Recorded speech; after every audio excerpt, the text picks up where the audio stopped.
하나님 말씀 읽겠습니다. 신약 성경 245쪽 로마서 5장 1절부터 6절입니다. 신약 성경 제 성경으로 245쪽 로마서 5장 1절부터 6절입니다. 한 목소리로 같이 읽도록 하겠습니다. 로마서 5장 1절부터 6절까지입니다. 그러므로 우리가 믿음으로 의롭다 하심을 받았으니 우리 주 예수 그리스도로 말미암아 하나님과 화평을 누리자. 또한 그로 말미암아 우리가 믿음으로 서 있는 이 은혜에 들어감을 얻었으며 하나님의 영광을 바라고 즐거워하느니라. 다만 이뿐 아니라 우리가 환난 중에도 즐거워하나니 이는 환난은 인내를, 인내는 연단을, 연단은 소망을 이루는 줄 알미로다. 소망이 우리를 부끄럽게 하지 아니함은 우리에게 주신 성령으로 말미암아 하나님의 사랑이 우리 마음에 부은 바 됨이니 우리가 아직 연약할 때에 기약대로 그리스도께서 경건하지 않은 자를 위하여 죽으셨도다. 아멘. 잠시 기도하고 하나님 말씀 듣습니다. 은혜로우신 아버지 하나님, 오늘 이 시간 주의 말씀을 듣기를 원합니다. 주님께서 말씀하여 주시고 주의 말씀을 듣는 중에 주의 영이 우리의 심령 속에서 약동하는 시간 되게 하여 주옵소서. 하나님의 말씀을 들으며 마음속에 기쁨과 감사가 샘솟게 하여 주옵소서. 예수님 이름으로 기도하옵나이다. 아멘. 오늘 산부 예배 오신 모든 분들 하나님의 은혜 가득하기를 축원합니다. 잘 나오셨습니다. 아시는 대로 어제 우리 대천 해수욕장이 개장하면서 바쁜 여름 시즌이 시작됐습니다. 우리 신흥교회는 직접 관광업에 종사하시는 분들도 많고 직접적으로 간접적으로 관계되어 있는 분들이 많습니다. 그래서 해수욕장 개장하면 마음이 분주해지고 마음이 바쁩니다. 사실은 이렇게 분주할 때 장사도 될 것도 같고 그리고 여러 가지 좋은 일도 있을 것도 같지만 사실은 그야말로 휩쓸려 다니면서 신앙의 기본을 잃고 내가 뭐 때문에 사는지 그리고 뭐 하는 사람인지 모를 가능성이 아주 많습니다. 그래서 저는 해수욕장 개장할 때쯤 되면 마음이 사실은 위기의식 같은 것을 가지게 됩니다.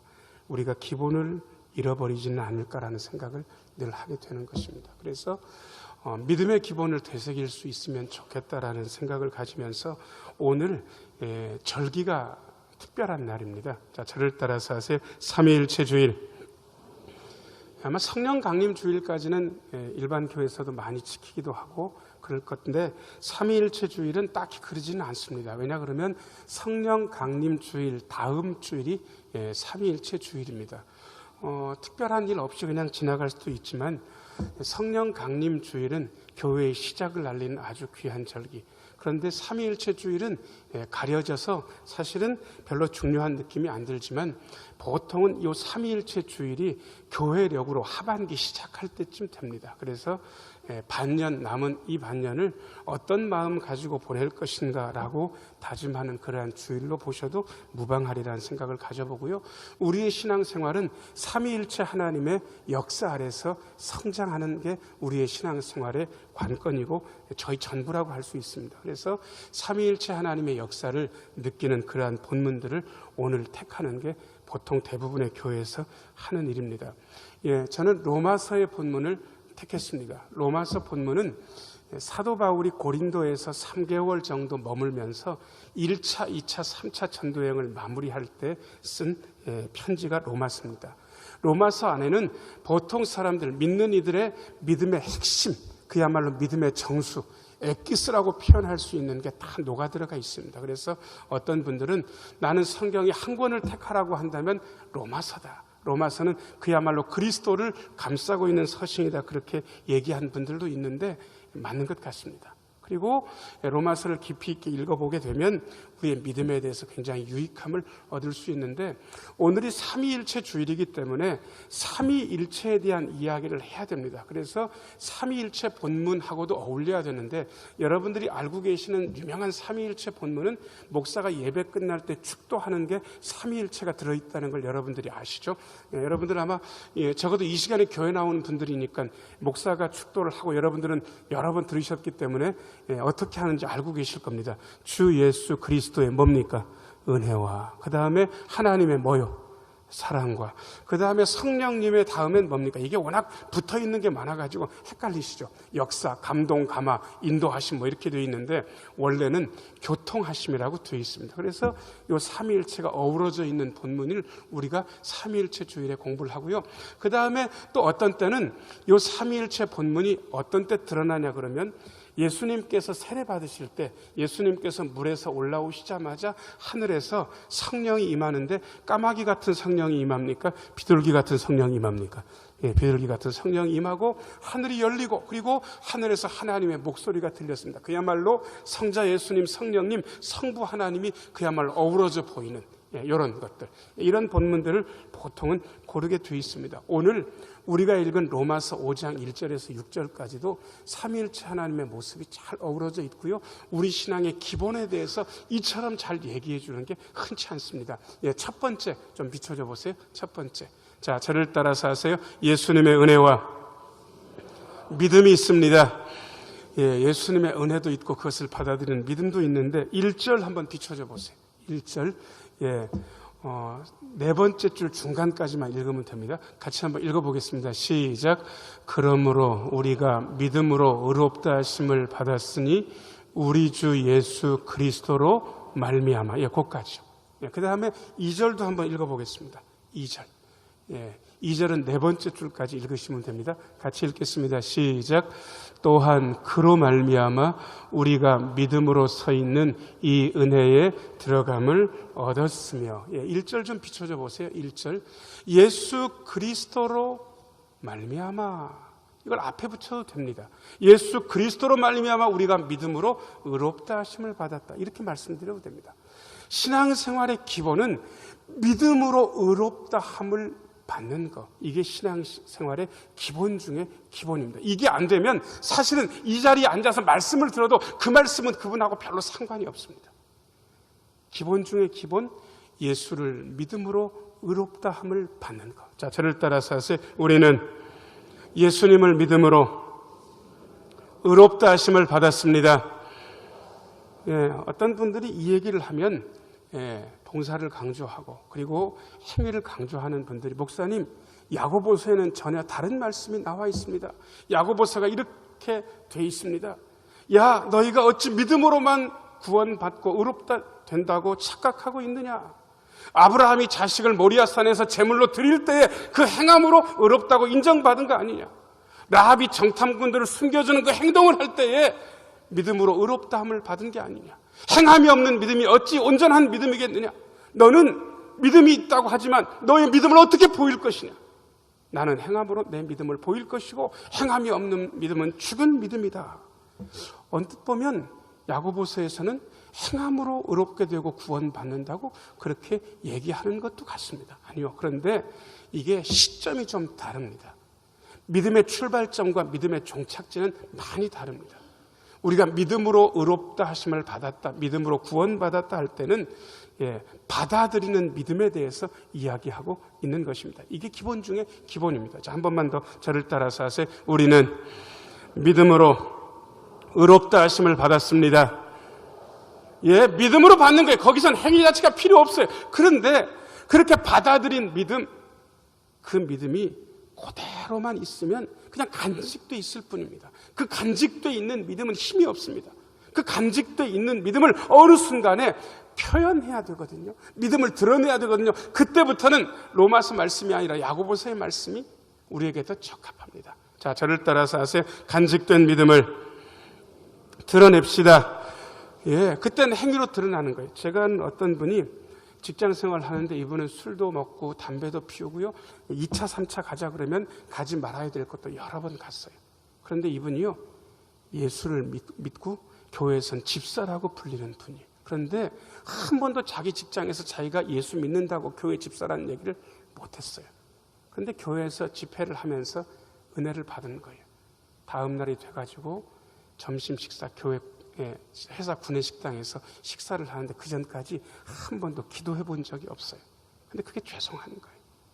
그래서 고개를 떨구고 10년 넘게 다닌 직장에서 처음으로 점심밥을 앞에 두고 기도를 했습니다. 길지 않게.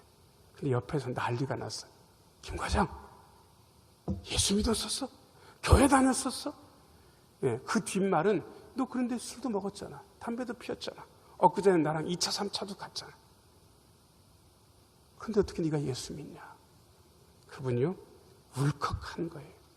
그러면서 뭐라고 얘기했는지 아세요? 제가 부족해요. 제가 잘못도 많이 저질렀어요. 그런데도 저 예수 믿는 사람 맞아요. 제가 예수 믿어요. 라고 드러냈습니다. 자, 여러분 보시기에 이 김 과장님은 잘한 겁니까? 잘못한 겁니까? 잘못했어요? 잘했어요. 여러분, 예수 믿는 사람들이 왜 힘이 없는지 아세요? 자기가 부족하고 자기가 잘못을 저지르고 자기가 못된 구석이 있는 걸 알아요. 자기만 알 뿐더러 자기 주변에 있는 사람들이 다 알아요. 그럼에도 불구하고 그 사람은 하나님의 자녀 맞아요. 하나님이 뭘 부끄러워하실 것 같습니까? 그분이 담배를 피우고 술을 마시고 술자리에서 2차, 3차 가는 거 그걸 부끄러워하실 것 같습니까? 아니에요. 제가 보기에 하나님은 그분이 거기 가는 게 부끄러운 게 아니고 그분이 그것 때문에 자기를 하나님의 자녀라고 밝히지 못하는 것을 더 부끄러워하십니다. 하나님의 자녀가 뭔데요? 죄를 안 지어서? 잘못된 일을 안 해서? 아니에요. 그럼에도 불구하고 우리는 하나님의 자녀인 게 분명하고 하나님은 그것을 인정해 주셔요. 부족함이 많다고 잘못을 저지른다고 그분이 하나님의 자녀가 아닌 것은 절대로 아닙니다. 이것을 인정하는 게 믿음입니다. 여러분 옆에 있는 분들 얼굴 보시고 부드럽게 제가 부족함이 많아도 하나님의 자녀 맞아요. 얘기 한 번씩 해보세요. 자, 시작. 제가 부족함이 많아도 하나님의 자녀 맞아요. 예, 여러분 부족함이 많아도 정목사도 부족함이 많아도 하나님의 자녀 맞아요. 이걸 인정하는 게 믿음이에요. 그 다음 단계는 그 다음에 하나님이 하시는 거예요. 자, 그런데 이것을 오늘 성경 말씀은 우리가 믿음으로 의롭다 하심을 받았다는 이 사실을 2절 다시 한번 비춰줘 보세요. 이렇게 고급진 단어로 표현합니다. 또한 그로 말미암아 우리가 믿음으로 서 있는 그 다음에 뭡니까? 은혜. 우리가 예수 믿어서 의롭다고 인정받은 것을 은혜라 얘기를 하는 거예요. 근데 이 은혜라는 말은 굉장히 복잡하고 많은 것들을 담아내는 말이기 때문에 저는 이 은혜라는 말은 교회에선 쓰지만 다른 데서는 잘 안 씁니다. 그럼 뭐가 좋을까 생각을 해보니까요, 은혜라는 말하고 비슷한 말이 선물이라는 말이 있더라고요. 선물은 돈 받고 받는 겁니까? 돈 치르고 받는 겁니까? 대가를 안 치르고 받는 게 선물입니까? 대가를 안 치르고 받는 걸 선물이라고 그래요. 그냥 공짜. 자, 저를 따라서 하세요. 믿음으로 의롭게 되는 것은 선물입니다. 공짜입니다. 제가 친구들 한 7, 8명 초대해가지고 저녁을 잘 먹였어요. 집에서 고기도 굽고. 그리고 그 식사가 파할 때쯤 돼가지고 제가 작은 선물도 하나씩 다 나눠준 다음에 갈 때쯤 되니까 야, 우리 집에 어떻게 빈손으로 오고 밥도 그렇게 잘 먹고 선물도 받아가냐. 1인당 3만 원씩만 내라. 제가 그렇게 얘기하면 제가 지금 저녁에 밥 그렇게 하고 그 다음에 뭘 준 게 선물로 준 겁니까? 장사를 한 겁니까? 장사한 거죠. 여러분 혹시 하나님한테 믿음으로 의롭다 하심을 받은 다음에 하나님한테 톡이나 문자를 받으시면 당신의 구원받은 값으로 몇 억을 내시오. 당신의 구원받은 값으로 신흥교회에서 1년 동안 뭘 봉사하시오. 혹시 문자나 톡 받은 분 있으면 손 들어보세요. 아무도 없으세요? 그게 은혜라는 거예요. 믿음으로 의롭게 됐던 게 공짜라는 사실을 우리는 은혜라고 표현을 하는 거예요. 이게 예수님의 은혜, 예수님의 선물, 공짜로 주어지는 믿음. 자, 저를 따라서 하세요. 예수님의 은혜, 그 은혜를 받아들이는 거예요. 공짜, 대가 없이 선물로 받았어요. 그게 믿음입니다. 이 믿음을 가지고 있기 때문에 나는 부족해도 내가 하나님의 자녀라고 말할 수 있는 것. 이게 믿음의 기본 중의 기본입니다. 여러분들이 실수하고 잘못도 하고 말도 험하게 하기도 하고 싸우기도 하고 잘못도 저지르겠죠. 그럼에도 불구하고 여러분들은 은혜를 받아들인 그 믿음을 소유한 하나님의 자녀 맞습니다. 그걸 인정하면서 사는 게 믿음의 기본 첫 번째입니다. 그 다음에 두 번째 비춰줘 보세요. 자, 저를 따라서 하세요. 우리는 하나님과 화평을 누립니다. 한 번만 더요. 우리는 하나님과 화평을 누립니다. 1절 다시 한번 비춰줘 보세요. 세 번째 줄부터 같이 한번 읽어보겠습니다. 시작.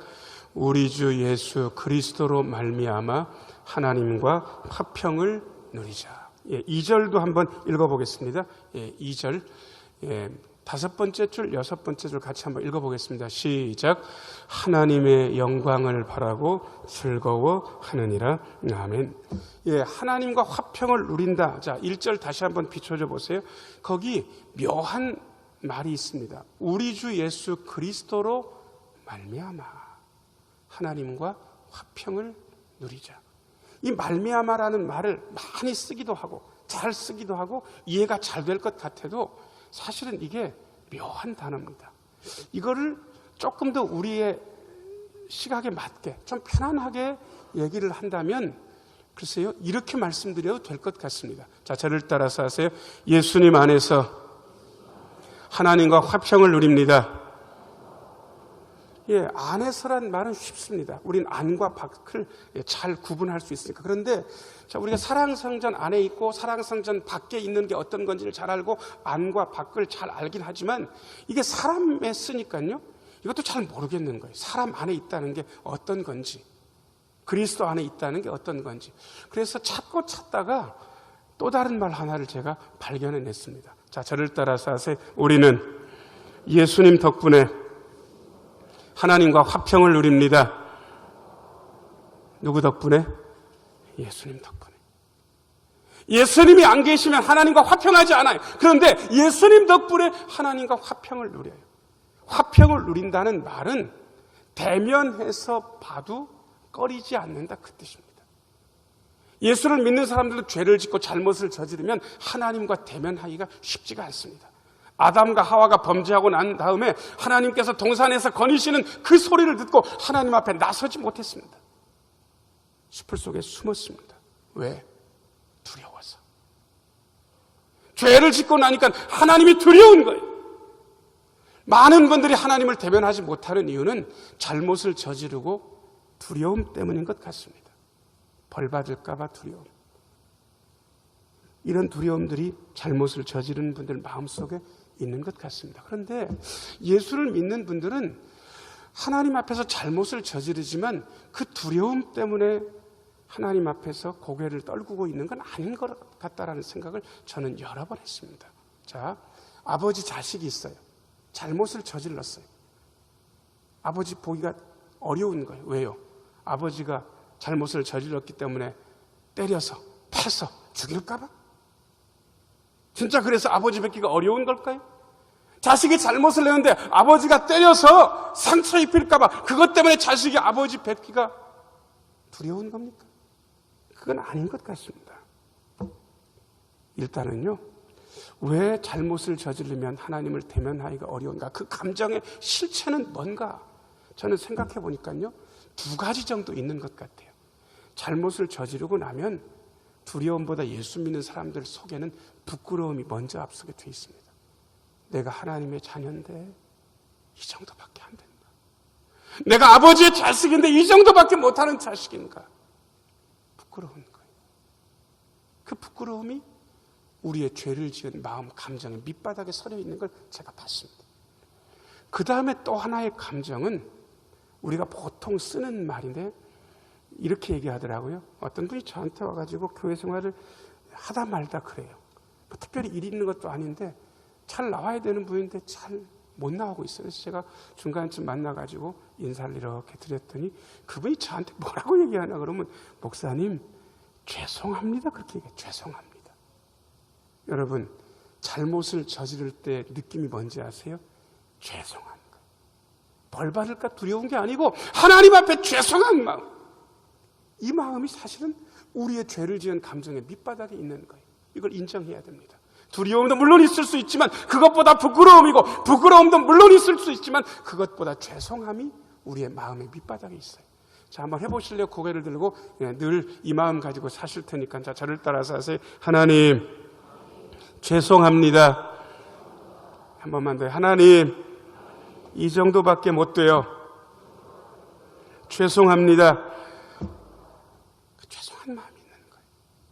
하나님을 대면하려고 하니까. 그런데 여러분 그거 아세요? 예수님의 은혜를 깨닫고 나면, 예수님의 보혈로 용서받는다는 사실을 깨닫고 나면 그 죄송함이 감사함으로 바뀝니다. 그냥 죄송한 것으로 끝나는 게 아니에요. 그 죄송한 마음 가지고 주님 앞에 나왔는데 주님의 보혈로 우리의 그 죄송함이 용서받았다는 사실을 말씀을 들으면서, 말씀을 읽으면서 교회 분위기를 통해서 알게 되는 거예요. 용서받을 수 있다는 사실, 아니 예수님의 은혜로 용서받았다는 사실을 알게 됩니다. 그렇게 되면 그 죄송한 마음은 뭘로 변하냐 그러면 감사한 마음으로 변하게 됩니다. 자, 한번 해보실래요? 고개를 들고. 이 말도 불편함이 없으실 줄 압니다. 자, 저를 따라서 하세요. 하나님, 감사합니다. 한 번만 더 해볼까요? 하나님, 정말 감사합니다. 용서받았으니까, 용납됐으니까, 그래도 살려주셨으니까, 그래도 희망을 주셨으니까 그 죄송한 마음이 아니라 감사한 마음이 더 커요. 그래서 저는 교인들이 자주 안 나올 때도 있고, 어떤 때는 목사가 전화하고 찾아뵈면 죄송합니다라고 그렇게 말할 때 저는 그 말을 그냥 듣고만 있진 않는 쪽입니다. 집사님, 죄송합니다라고 말하지 말고 감사합니다가 더 듣기 좋은 것 같습니다. 병원에 이분이 입원했어요. 목사님 바쁘신데 이렇게 발걸음하게 해서 죄송합니다. 아니요, 죄송합니다보다는 감사합니다가 훨씬 더 듣기 좋은 것 같습니다. 왜? 우리의 신앙의 삶이 그러니까. 그죠? 옆에 있는 분 얼굴 보시고요. 옆에 계셔 주셔서 감사합니다. 그렇게 한마디씩 한번 해보세요. 옆에 계셔 주셔서 감사합니다. 예! 죄송한 마음도 있겠죠. 내가 이분한테 잘해주지 못해서. 그런데 그것보다 가치 있는 게 감사한 거예요. 여러분, 죄송함이 감사함으로 바뀌는 그 순간에 하나님이 작동하시는 에너지가 뭔지 아세요? 그게 화평의 에너지인 거예요. 그 에너지는 우리에게서부터 나오는 게 아니에요.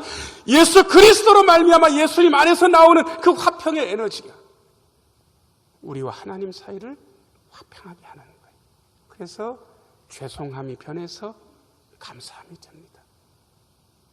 여러분, 어떻게 화평하게 된다고요? 예수님 덕분에 하나님과 화평하게 되는 것. 이걸 늘 경험하는 것. 이게 신앙의 두 번째 기본입니다. 그 다음에 세 번째. 자, 저를 따라서 하세요. 우리 안에 성령님이 보증하시는 소망이 있습니다. 한 번만 더 하겠습니다. 우리 안에 성령님이 보증하시는 소망이 있습니다. 이 소망을 이야기하기 전에 오늘은 희한한 얘기를 먼저 합니다. 근데 희한한 얘기가 아니고 이건 당연한 얘기입니다. 여러분, 소망을 말하는 분들은 지금 상황이 좋은 분들이 아니에요. 제가 사업이 되게 어렵고 힘든 분 찾아가가지고 신방을 하면서 이러저런 얘기를 했는데 그분이 얼굴이 되게 밝은 거예요. 아이고, 집사님 잘 지내셔서 너무 고맙습니다. 그랬더니 그분이 하는 얘기가, 목사님, 저한테 소망이 있습니다. 소망이 있다는 얘기는 그분 지금 상황이 좋다는 얘기입니까? 안 좋다는 얘기입니까? 안 좋다는 얘기. 소망을 가지고 있는 분들의 삶은 쉽지 않아요. 그래서 오늘 말씀에는요, 3절, 4절 비춰줘 보세요. 환난 중에도 즐거워한다 그러면서 그 다음부터 한번 해볼까? 이는 같이 한번 읽어보겠습니다. 시작. 이는 환난은 인내를, 그 뒤에요, 인내는 연단을, 연단은 소망을 이루는 줄 알미로다. 이게요 이어서 있어요. 환난은 인내를, 인내는 연단을, 연단은 소망을 이루는 줄 알미로다. 이 단계가 굉장히 중요한데 지금 그냥 환난만 겪고 계신 분이 있다면 그 다음 단계로 진행해야 되니까 여러분들 마음속에, 제 마음속에 새겨놓을 필요가 있습니다. 그래서 제가 환난 그러면 환난은 인내를 낳으니까 여러분들이 받아서 인내라 그러고요. 예, 제가 인내 그러면 그 다음이 연단이니까 여러분들은 받아서 연단 그러고, 제가 연단 그러면 이게 소망을 이루는 거니까 소망 이렇게 얘기를 해야 돼요. 제가 환난 그러면 여러분 인내, 제가 인내하면 여러분 연단, 제가 연단 그러면 여러분 소망. 자, 한번 해보겠습니다. 잘 되시는지 안 되시는지. 자, 환난, 인내, 연단. 예, 잘하긴 하시는데 몇 분이 멈칫하세요. 이게 자신있게 해야 새겨지는 거거든요. 한 번만 더 해보겠습니다. 환난, 인내, 연단. 예, 여러분, 환난에서부터 머물러 있지 않아요. 환난 속에서 우리는 인내를 배우는 거예요. 견디는 건 어려운 얘기입니다. 그럼에도 불구하고 견딜 수 있고, 견디고 있고, 견뎌낼 수 있습니다. 인내. 그런데 그렇게 인내하다 보면 보이지 않는 어떤 것들이 제 마음속에서, 여러분들 마음속에서 생겨나게 됩니다. 그게 연단인데, 세번역 성경에는 단련된 인격, 환난을 겪으면서 인격이 단련됩니다. 그리고 그 인격을 가진 분들 마음속에 생겨나는 게 소망입니다. 소망. 여러분, 근데 이 소망이요, 헛된 소망도 있고 참된 소망도 있습니다. 어떤 분이 자식이 잘났어요. 공부를 잘해요. 그래가지고 그야말로 뒷바라지를 하고, 그래가지고 대학 졸업시키고 유학도 보내고, 그래가지고 우리나라로 돌아와가지고 그야말로 큰 유명한 대학교에서 교수까지 됐는데, 그렇게 하느라고 부모는 생고생을 하고 그야말로 소 팔고 밥 팔고 재물을 다 썼는데, 세상에 그렇게 잘 되고 나더니 부모를 나몰라라 하는 거예요. 3년에 한 번도 안 와요. 생활비는 생각도 안 해요. 여러분, 그 부모는 참 소망을 가지고 있었던 겁니까? 헛된 소망을 품은 겁니까? 헛된 소망. 자식이 잘해줄 거라는 헛된 소망. 과연 우리가 가지고 있는 영생의 소망, 구원의 소망이 과연 헛될 것인가? 아니요. 그게 아니라고 이야기합니다. 5절 말씀 비춰주세요. 5절 같이 한번 읽겠습니다. 시작. 소망이 우리를 부끄럽게 하지 아니함은 우리에게 주신 성령으로 말미암아 하나님의 사랑이 우리 마음에 부은 바 됨이니.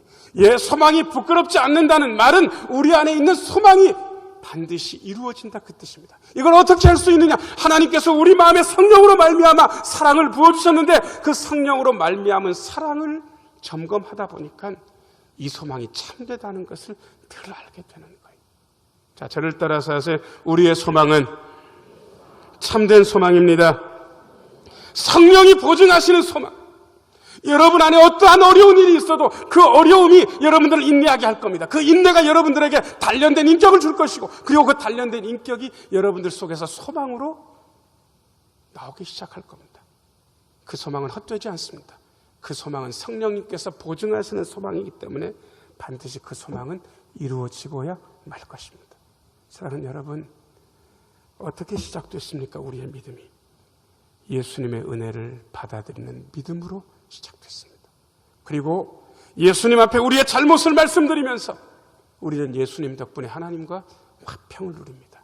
그리고 어려움이 있지만 우리는 그 어려움 중에서 성령님이 보증하시는 소망을 품고 살아갑니다. 사랑하는 여러분, 예수 그리스도를 믿으셨으니 예수 그리스도 덕분에 하나님과 화평을 누리시고 사라지지 않는 그 소망, 성령님이 보증하시는 그 소망을 마음에 품고 승리의 길로 나아가시는 우리 모두가 되기를 예수님의 이름으로 축원합니다. 기도하겠습니다.